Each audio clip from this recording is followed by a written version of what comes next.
Alright, what's up guys? Welcome back to MCubed. As always, I am Schmook, and we are here to discuss Star Wars. Of course, it's still May. Got a little busy, also have been a little ill recently, so sorry about not getting much content to y'all recently, but we're here to continue, actually really start us doing our take it or skip it for the movie saga, the Skywalker saga, you know? We're gonna start with the prequels, right? Because I think it just works off better that way, to go from start to finish. The plan is to go from episodes 1 through 9 and then go to the spin-offs and then go to the shows after that, which we have already done for Mando. Let's get right into it. Alright, so episode 1, The Phantom Menace. Great title, by the way. I was 1 year old when this movie came out, so obviously I don't know the hype that went into this movie actually finally coming out, right? I know it was a huge thing, because of course the last piece of Star Wars content we got was Return of the Jedi, right? Of course, that was in 86, so this is like 11 years in the making. Of course, we get introduced to some new actors to the Star Wars saga, right? So we get Ewan McGregor, who we find out plays Obi-Wan Kenobi, who of course was played by the great Alec Guinness in the original trilogy. But Ewan McGregor is now like the staple Obi-Wan to a lot of people, especially my generation and younger generations, because he's just the Obi-Wan, because there's something magical about what Ewan McGregor was able to do with that character. And this is the movie where we see him for the first time. I don't think he does a whole lot in this movie, but that's not the point. Qui-Gon is definitely the main character of this movie, who of course is played by the great Liam Neeson, and he gets to play one of my favorite Jedi out there. He's one that's very questioning of the Jedi ways, but like he's not evil or anything. He's not corrupted by the dark side. He's just like, all right, well, he's like, hey, the Jedi are becoming a little bit corrupt, and he cares more about like negotiations and trying to find a perfect middle ground, which is great. He would be technically a gray Jedi, spoiler alert, if he didn't die, because who knows what would have happened, right?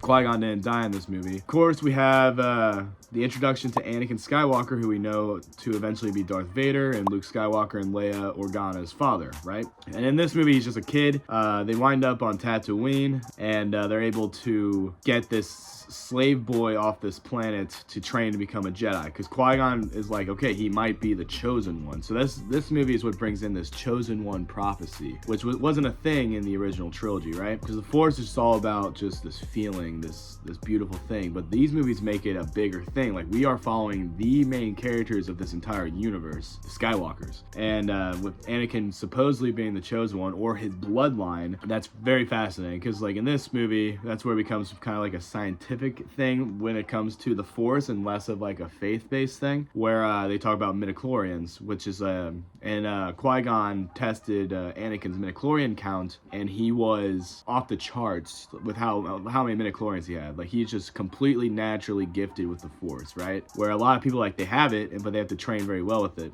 But Anakin's just like, whoa, okay. But yeah, we're also introduced to Padme, who is the Queen of Naboo during this time, which works as like kind of like a president, like it's a term-based thing as a queen, not until death, right? And then of course we have the Emperor lurking in the background, Sheev Palpatine, where in this movie he's just a senator, and he's working his way up to become Chancellor, right? Which is how he's able to ultimately get power. And that's what's great about the prequels, is like, oh, we see what the Star Wars universe was before the Empire, right? So it's more like it's a very democratic universe, right? Like with a Senate, which is still a thing during the original trilogy, but it's definitely more of like a dictatorship under the Emperor, because he has supreme power, and it's just ultimately very different, and it's a different vibe overall. But this is also way before the Clone Wars, so it's just like the ultimate prequel. And I think Attack of the Clones is where it really starts to go into like what leads into the creation of Darth Vader, right? Where this is just like, oh, this is us meeting Obi-Wan Kenobi and Anakin Skywalker, and we have the duel of the fates, right? Just want to bring up Darth Maul, who we're also introduced to, who is personally one of my, I think he's in my top 5 favorite Star Wars characters. Obviously the Clone Wars was able to, and Rebels was able to really build off of that, because in this movie he's kind of just like, he doesn't talk much, he's just like this menacing force. He looks sick, right? And of course in the trailer, which made everyone lose their mind, where people are like, oh, we're gonna go see this movie just so we can see this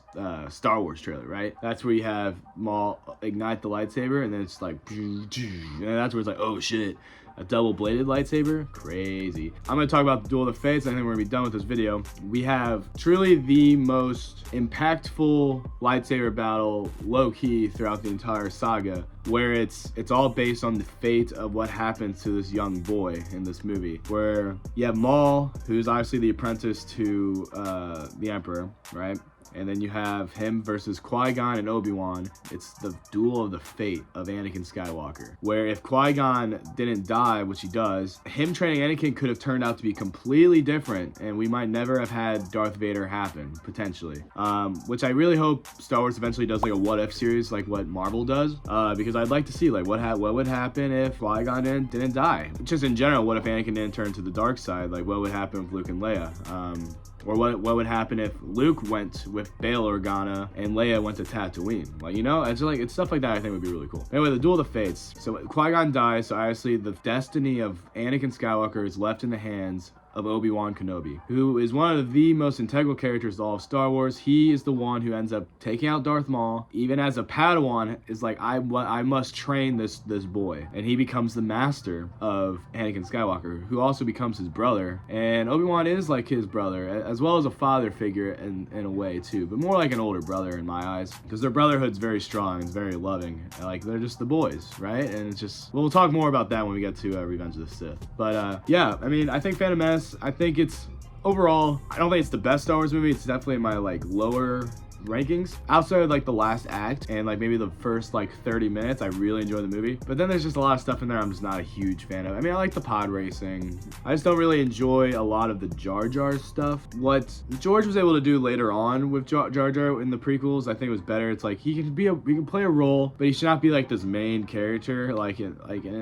He's just annoying. But yeah, I mean, to be honest, it's mainly like some of the CGI doesn't hold up, but for the time, it's one of like the most groundbreaking tech there ever was. I've watched it on Disney Plus not that long ago, and of course they've made it 4K and whatnot. I'm like, holy cow, this movie was made in '99. This looks incredible compared to like a lot of movies today too. There's just certain scenes where like the CGI is not great, but when you go to the whole final fight sequence between where the Duel of the Fates, right? I'm like, holy cow, this movie looks incredible. But yeah, guys, I definitely say it's a ticket. I mean, it's the first movie, not really the first movie, but the first episode of this incredible family drama that we are lucky to be able to experience through the minds of George Lucas and eventually Disney, but we'll get to that point. But yeah, guys, definitely a ticket. Watch it. Love it. Of course, I love like anything Star Wars. There's only like 1 or 2 movies like I just don't like at all, and I guess you can maybe guess which ones those are. But yeah, guys, make sure to like and subscribe, and I'll catch y'all very soon. Bye bye.